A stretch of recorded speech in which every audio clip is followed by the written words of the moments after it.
G'day punters and welcome to another remote version of the Wild West, brought to you by Betfair Australia. Bet smarter, not harder. I can really stuff that up every single week. Crip, good to see you, albeit long range. Where are you at? Yes, perched up in the Dunsborough Dome Cafe at the moment, so shout out to them, and also apologies for any background noise. There's a little bit happening there, but there might be some people in the booths nearby trying to get a little bit of the early mail before the markets get set off. So there could be some lucky people there. I'm actually down that way tomorrow, Crip, so I might have to give you a hoy down to Smith's Beach Resort tomorrow. So just what you want, me to come down and ruin your party. So anyway, let's get into it, Crip. We both want to watch the third at Pinjarra shortly. The third, we're pretty excited about it. But anyway, I saw a photo of you on Twitter. Britt put up. You're holding a lizard. What's going on there? I have to ask about that before we get on with things. What's going on there? Yeah, look, I'm a farmer. So, as they say, you can take the boy out of the country, but you can't take the country out of the boy, which is complete bullshit, because I reckon my dad knew at about age 3 I was never going to be a farmer. But no, it is. Well, let's get going. Let's get into it. Like you said, we were a bit long last week, and I'm also chips in What About Moi in about 28 minutes time, so I'll be really keen to wrap up before then. Let's get it done. I'm with you. All right, so last week my bet was Comfort Me. Or your bet was run first, sorry. We'll go with you first. Yep. Q Balling, talk us through that, missed the kick and in trouble from there. Yeah, Q Balling, always frustrating when it gets loaded into the gates early and then they bet check one, standing there for about 5 minutes, reared at the gates, missed. I thought it was going to be a box seat at worst, ended up 4 back the fence. Pretty good run, actually. He ran the fastest last 200 of the race. In saying that, the winner went really good. Would have been hard to beat, but yeah, at worst definitely should have run second, and probably a horse, I reckon. Listening to Todd Harvey in his pre-race update sounded like might be better for the run too, so it could be one to follow. Yeah, definitely. Mine was Comfort Me. Got the run I expected. Plotted away into fourth last. The line just grabbed it late. The way the race was run, it was pretty interesting with Cryptic Love getting the dream run on the fence, but just plotted away into fourth. Unfortunately, couldn't hold a hole for us, but 0 from 2. Let's improve that this week, Crip. Let's talk about our ride of the week. Who did you give your best ride to? I'm giving mine to Chris Parnham on La Farola, just mainly because I want to have a little pot at Willie Pike. Set week in, week out. My pet hate is jockeys going too slow. He's on a horse who is suited over further. This is 10 Warriors, a one batter, and he's got 11 lengths slower than benchmark to the 600. And Parnham has really pulled his pace down, taken off at the 600, and caught him napping. So you don't hear it very often, but next time Tambour races, Mitch will replace Pike, and that is a positive jockey change in my opinion for that horse. Oh, I like it. I think you bang on as well. That's very good stuff. I like a bit of a strong opinion. I'm going to go the opposite end of the spectrum, where Pikey pulled down Chrissy Parnham's pants to some degree. Dig deep. He kept him out deep. Harry Thomas 3 deep. Chris Parnham got stuck out there 4 deep. Pretty simplistic ride, to be honest with you, but I also have La Farola written down, so I need to come up with something on the floor here. And the fact that we own Dig Deep, it was my only winner on the day. Thank God. Bless the champ's soul that Pikey's ridden at 2 and a 2. Absolute gem. So we'll give Pikey a knock on a leader, but on a back marker, we want to be on. Yep, 100%. So what's the follow? I'm going to go Kip Balling. Talking through my kick, but just the fact that an on-speed horse ran the fastest last 200 of the race shows that he's flying. Yep, last of the line for me, because it's a good segue into this week's card, Crip. So anyway, let's get on to it. We are racing at the 5 metre pad. There is another Easterly. Last time we saw the Easterly, it was played really quite fair, which was quite unique. What I'm doing with that, Crip, I'm not sure how you've attacked it in that sense, but what I'm doing with that is the data set as a whole suggests that the Easterly will play on speed and will predominantly play on speed. So we are going to see outliers where that doesn't occur for whatever reason. We could have seen a colder pad. There could have been different reasons why that didn't occur. I'm still going to look for horses settling on speed closer to the speed. I'm not going to let one outlier meeting throw away our theory about Easterlies that quickly. So how are you attacking it? Yeah, 100% right. The Perth Cup Day was an anomaly, something to stick to the long-term strategy of that. And as always for me, it's first half of the field, no matter what wind condition. And we've been seeing this season that even when the southwest is blowing, that it's been hard to make ground, so I expect it to be pretty on-pace day. Yeah, wonderful. Geez, a bit happening in the background there, Crip. There's a fair bit of background noise there. Jesus Christ. Anyway, let's get stuck into it. Race 1, I'm going to have something on the worst maiden of all time. Did not expect to be tipping in this race. Did not expect to be betting in this race, but there's a horse by the name of Talon here, Crip. First up on debut, ran a really eye-catching 4th behind Agent J. Miss Kentucky and Native Chimes. First up last campaign, was only beaten by Icy Red, who we've all got a pretty big opinion of from the Fernie yard. 2.3 lengths further back was Brave Dream. Brave Dream won his next 2, her next 2. Look, this race just simply has nothing in it. Mitchy Pateman goes on. The query here is the Brett Pope yard and how he's got it going first up without the trial. I think you're getting $4 about Brett Pope getting this right, which I think 250, 260 is probably the right quote. So I don't want to be going guts in here, but if the best talent turns up, especially with Mitchy Pateman in the saddle, I think this just wins. So happy having something on Talon in the first Crip.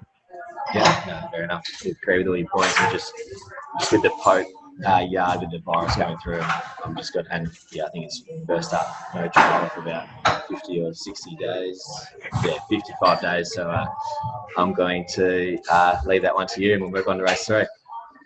Wonderful. All right. Do people in the background have any opinions? Or there's a bit happening here. All right, race 3. We're both keen on one here, Crip. I'll let you lead the charge. Yeah, look, I think it's probably going to be, as you said off air before, everyone around WA's best of the day, and that's last of the line. I said on the show last week, I was surprised with how short he was just from that map. He's been ridden a treat by Ryan Hill at all of his starts, and yeah, was always going to go back, but the market on Betfair suggested that he was 4s out to 10s. Got right back and just hit the line so nicely. It just showed that and his trial was, he's come back in really good order. Backs up off 7 days, steps up in grade, but draws perfectly in barrier 2. I think he's either going to box seat, or if War God holds the fence, third the fence, then he might get the 1-1. Either scenario suits. And he just looks you win it, doesn't he? Certainly does, Chris. I mean, the biggest thing for me in this race, with apart from how well Last of the Line is going, is simply how bad and how unsuited the rest of them are. I think Tycoon Storm might go the breeze. Tollman's off 35 days. Phone Me's off 35 days. And there's queries on their class anyway. So every single box is ticked. I think we get the back of Maginica, if not the back of Tycoon Storm. And yeah, I've marked Last of the Line even money, Crip. So I don't know what price you've got him there. I think 240, so I think it's about 250 at the moment. He has a horse throughout his career that they don't seem to target him, so I'm hoping we see slightly better on the day, but in saying that, wouldn't be surprised if he starts shorter. Yeah. Where did you have Maginica in your market? I had Maginica 5th pick, but there's really like a blanket over selections 2 to 5. Couldn't really pinpoint a clear danger. Yeah, I'm not saying that it's a certainty, but yeah, there was no clear second pick in my market. I'm not far from it. But I think it's not saying it's a certainty. I think Maginica gives a big kick, and it's the one to run down. But I think Last of the Line's got the right stuff in the shed to get past Maginica, Crip. Moving on to race number 4. You are keen on one at a price. Yep, won't go on about this one for too long, but Bruce Almighty has come up well above my quote. He's a horse who really, he was sort of, he became a bit of a, I don't want to say joke of WA, but he just couldn't break through in his maiden. But once he did, Street Bandit. It was almost on the Street Bandit path. But once he did break his maiden, he actually had a really long last preparation, and put a stack of good runs together in that prep. And now, first 2 runs, this preparation went back from wide gates, didn't really do anything, but last start was in the $100,000 Pinjarra race. You just saw there was intent out of the gates, sat right up on speed, and ran a really nice third at big odds. Now, he's a horse who seems to, once he finds form, he can hold it, so I'm expecting that. Drawn barrier 1, as we said, we think it's going to be on pace with the Easterly, so he'll sit leaders back, and at around $15, he's a safe, but he's an easy each way investment for mine. Yep, I can see where you're coming from. Above my price at the 15s. My worry is the map. If 2 of them cross him with Be Quick and Classy Macro, maybe even Saucy Jack coming across with Peppy Jack as well. So, but I can definitely see where you're coming from. I think Bruce Almighty 4th up type of horse that last campaign, when he did win his race, it was beating Zephyr Queen, drawing barrier 1 and getting that soft run in. So I think he's the type of horse that will appreciate 1, but we'll need some luck. But geez, you're getting the price to find out. So I can see where you're coming from, Crip. We're going to skip to the last 2 races on the cards. The feature of the day, I'm interested in taking on Indian Pacific here, Crip. I'm not going to get too excited about it, and I know Indian Pacific's a very nice horse. But what mark did you have Indian Pacific in your book? Yeah, to be honest, my market really reflected what the current market is. I got no strong lean in this race at all. It always annoys me how I can see the odds before I do my form as well. And when I saw the prices, I knew I probably wasn't going to take the 240 Indian Pacific, but was hesitant to bet around him as well. So yeah, didn't spend a whole heap of time on this race, to be honest. Yeah, I'm interested in Mervyn was scratched a fortnight ago with the hoof abscess. All reports are he is now 100% going into this. He gets a 4.5 kilo swing on Indian Pacific from their last meeting when there was 0.2 of a length in it. With the easterly in play, I think Mervyn crosses, finds the fence. Indian Pacific might be left in the breeze here with Caracapo kicking up and holding Mervyn's back potentially. I just think with the weight swing that Mervyn really represents some value at that $657 mark.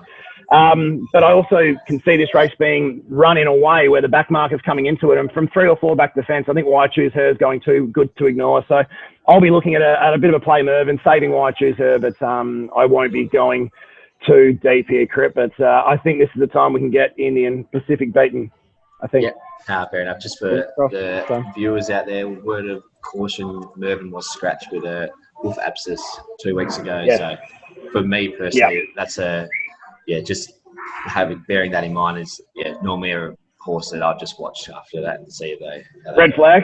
We saw Tredency yesterday look the winner and just got nabbed in the last 50. So just they might miss one run, and it just doesn't take much to when you're slightly off when every other horse is going well, it can make a big difference.